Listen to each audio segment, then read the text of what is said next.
Hey everybody, this is just a quick video on the Fractal Compact, Torrent Compact that is. Quick disclaimer, Fractal Design sent me this case, but I asked for it simply because I wanted a white torrent at the time and I couldn't find one anywhere. So I asked them if they could send me a white torrent for me to play around with, and they said they didn't have one.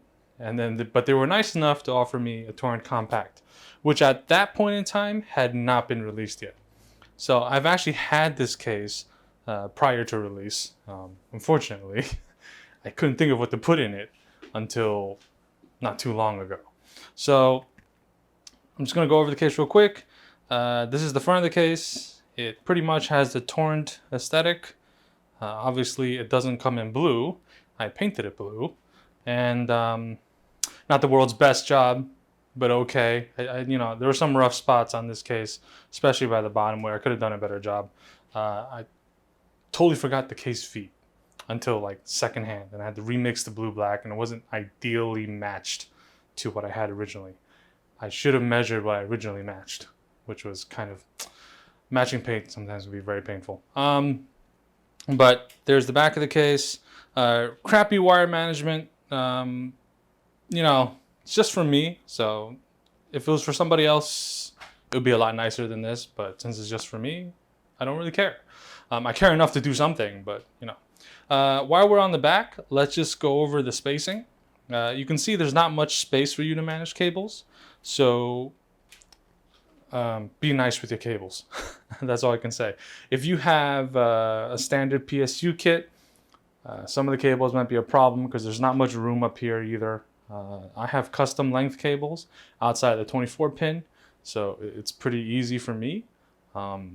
Also, I will go into a little bit more over here. I want to make a note, I Dremeled this part out. By default, there's a bar here that kind of separates the wire management chambers.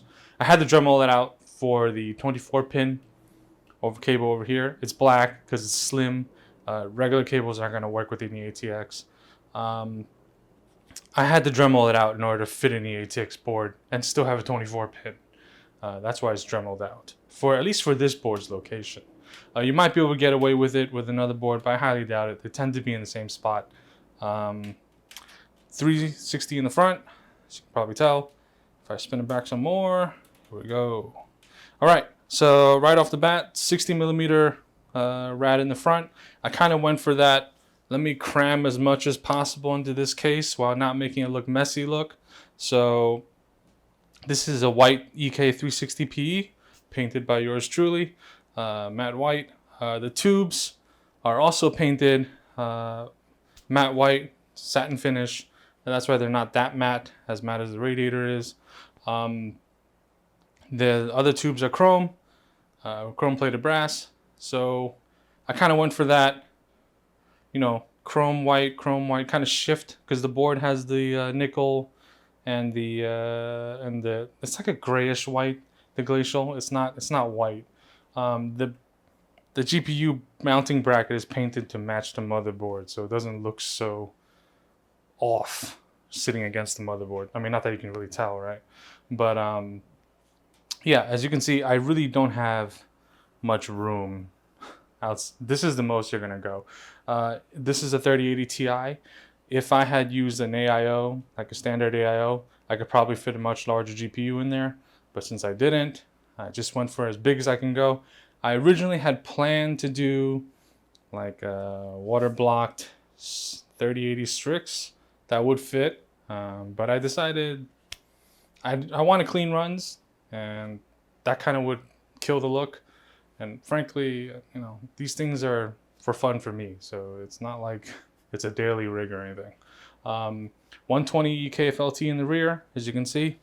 That's a DDC, and this part confuses a lot of people, so I'm going to explain it.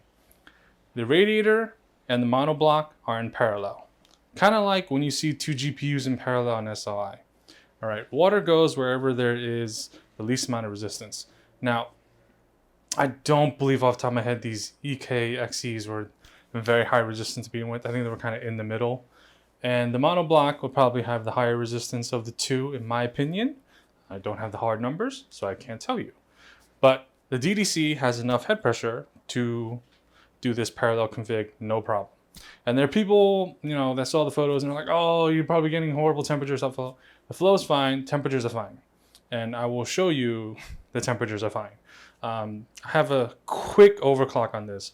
5.2 all core with the AVX offset of -3 or -4. I forgot. I think -512, -3 AVX offset. And I'll run those. I'll just show you the temperatures. I capped the voltage to about 1.45, kind of 1.45, 1.5 area. The most I would feel comfortable running 11900K. Obviously, some people with massive cooling will probably go a little more than that, but I don't think that's necessary. So I will show you guys the temperatures off that. As for the case itself, I don't really have any complaints about this case. I feel like for the size, it kind of fits what you want it to, right? Most folks, AIO, air-cooled GPU, it does the job. I mean, there's nothing really bad to say outside of I think they could have given you more space on the rear, for wire management.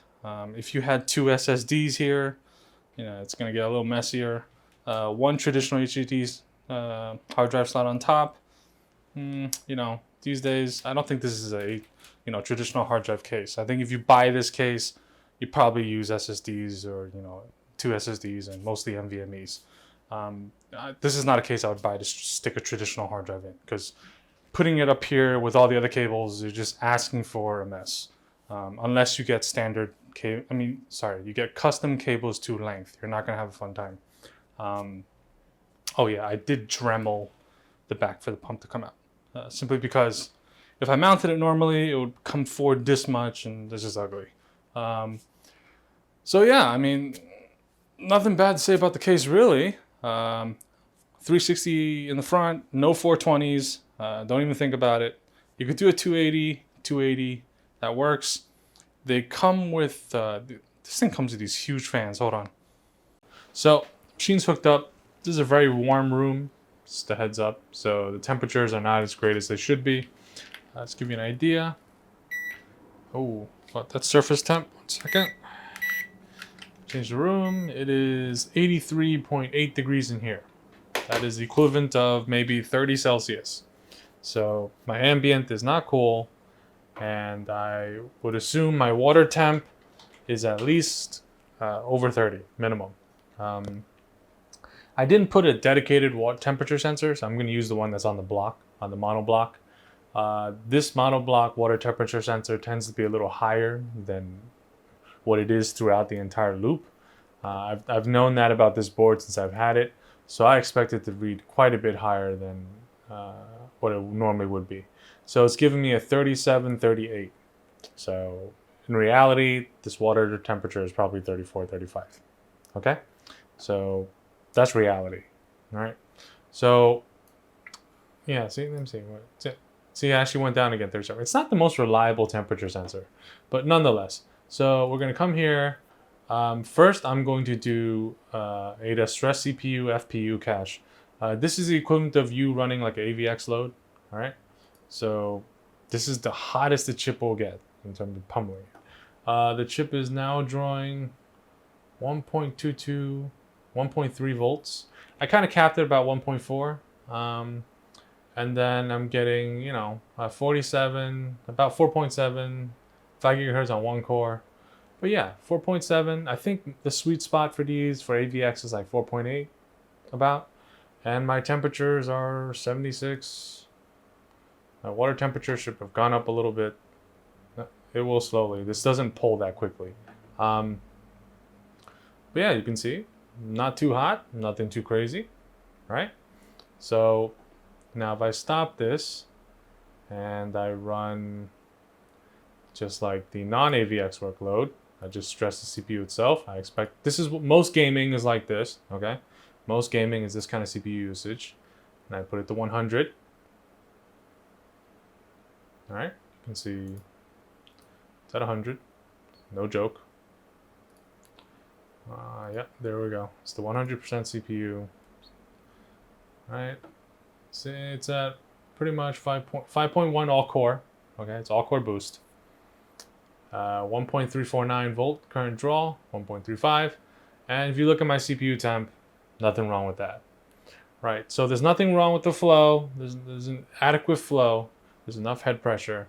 A lot of people don't know what a parallel loop is, and when they see a parallel loop, they go, "Oh my goodness, the water's gonna come right back."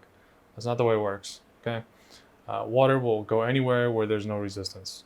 All right, so I'm not a scientist. I can't give you the science behind it, but I know it works.